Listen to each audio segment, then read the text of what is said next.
तुम्ही वावरी गणातून वंचित बहुजन आघाडीच्या तिकिटावर उभे आहे. काय आपलं धोरण आहे, आपलं नाव काय आणि का निवडणूक लढवताय? सर्वांना नमस्कार. मी सुनील भानुदास भोसले, वावरे गणातून मी उभा आहे. अ, वंचित बहुजन आघाडी या पक्षाकडून मला अधिकृत उमेदवार म्हणून मला तिकीट मिळालेलं आहे आणि माझा पिंडच समाजकार्याचा असल्यामुळं मला साहेबांनी माझ्या कामाचं काम बघून मला साहेबांनी तिकीट दिलं आणि मी सतत या पंचक्रोशीमध्ये मान तालुक्यामध्ये सतत सामाजिक कामासाठी मी हजर असतो, सर्वांच्या सेवेस तत्पर असतो आणि म्हणून आमच्या सर्व मान तालुक्यातील कार्यकर्त्यांनी ठरवले की साहेब तुम्ही आपल्या साहेबांच्या विचाराचे आहात तर आपण उमेदवारी करावी, म्हणून मला सर्व कार्यकर्त्यांनी विनंती केली म्हणून मी उमेदवारी स्वीकारली आणि वावरे गणातून माझी उमेदवारी साहेबांनी जारी केली. आणि जेव्हा जाहीर झाली तेव्हाच आमच्या कार्यकर्त्यांचा उत्साह भरपूर असल्यामुळं मी या वावरे गणातून 100% मीच निवडून येणार अशी मला खात्री आहे, म्हणूनच मी ही उमेदवारी स्वीकारली. सध्या भारतीय जनता पार्टी आणि राष्ट्रवादी यांच्यात मोठं युद्ध या ठिकाणी होत आहे आणि आता तुम्ही एक 3 उमेदवार म्हणून निवडणूक लढवत आहे. तर सध्या त्यांच्या बाजूनं सगळा जनमताचा जो कौल आहे तो त्यांच्या बाजूने असताना तुमचा निभाव कसा काय लागणार? कसं असतं बघा, ही लोकशाही प्रत्येकाला स्वातंत्र्य आहे आणि या स्वातंत्र्यामध्ये प्रत्येकाला प्रत्येकाचा अधिकार आहे, मत मांडण्याचा आहे, मतदानासाठी उभा राहण्याचा आहे. कसं असतं बघा, केंद्रात, राज्यात किंवा जिल्ह्यामध्ये किंवा तालुक्यामध्ये एक हाती सत्ता असणं ही एक धोक्याची घंटा असते. कुणी किती म्हणो, हा प्रतिनिधी असतो, तो जनतेचा सेवक असतो आणि त्याने ती जनतेची सेवा करायची असते आणि जनता ही मतदारदाता हा राजा असतो. राजाचं जे आदेश असतो तो त्या कार्यकर्त्याने त्याचं पालन करायचं असतं.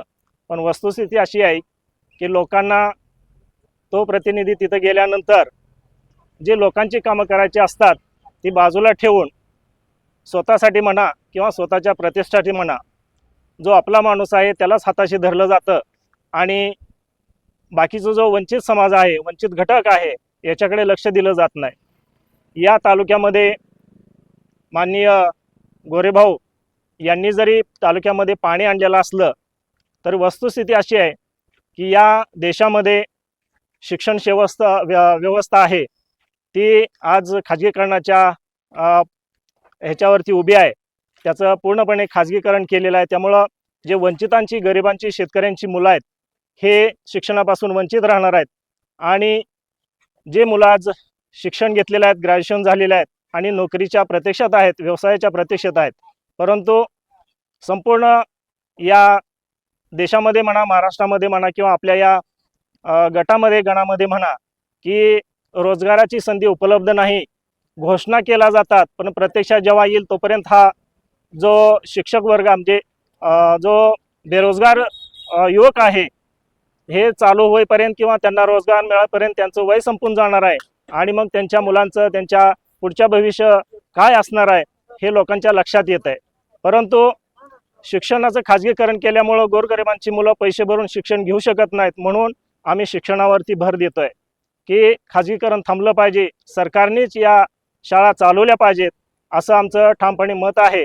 तसंच रोजगारासाठी जे रोजगार भरती बंद केलेली आहे आणि परवाचंच आम्ही एका व्यक्तीचं वक्तव्य ऐकलं की जे मिलिटरीमधली जे SC कॅटेगरीची जे आता भरती झालेली आहेत किंवा जे पूर्वरत कामावर आहेत त्यांनाही काढून टाकण्याचा आदेश दिला गेलेला आहे असं आम्ही ऐकलेलं आहे. मग अशी जर परिस्थिती असेल तर भावी आता जे चालू युवक आहेत त्यांना कुठून नोकरी लागणार आणि नोकऱ्याच उपलब्ध नाहीत असं दाखवलं जातंय. पण प्रत्यक्षात जागा त्या भरल्या जातात आणि कोणाच्या भरल्या जातात, काय जातात हे लोकांपर्यंत पोचलं जात नाही. युवक नोकरीची वाट बघतोय, परंतु ज्या जागा भरायच्या असतात त्या जागा कुणाला न माहीत होता त्या जागा भरल्या जातात. या देशामध्ये 99% नोकऱ्या ह्या भरल्या जातात, युवकांना ते दाखवलं जातं. म्हणून आम्ही त्या युवकांच्या पाठीशी उभं राहण्यासाठी आदरणीय बाळासाहेब आंबेडकर यांनी वंचित बहुजन आघाडीच्या मार्फत युवक तयार करण्यासाठी, रोजगाराच्या संधी उपलब्ध करून देण्यासाठी मला ही साहेबांनी उमेदवारी दिलेली आहे.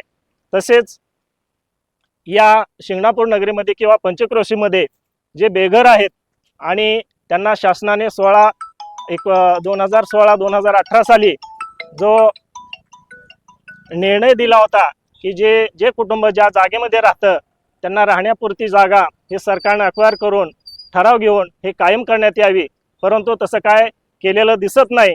आणि म्हणून आम्ही साहेबांना जेव्हा भेटायला गेलो तेव्हा साहेब म्हणले ठीक आहे, आपण त्याच्यासाठी प्रयत्न करू. म्हणून प्रत्यक्षात जे आता सत्तेमध्ये आहेत त्यांच्याकडे सत्ता आहे, खूप काय त्यांच्याकडे ताकद आहे, पण आमच्यासारख्या गोरगरिबांची ताकद दाबली जाते. आणि म्हणून आम्ही हा निर्णय घेतला की चला, वंचितांसाठी, गोरगरिबांसाठी आपली उमेदवारी आवश्यक आहे आणि तशी मागणी झाल्यामुळं माझी उमेदवारी मी दिलेली आहे.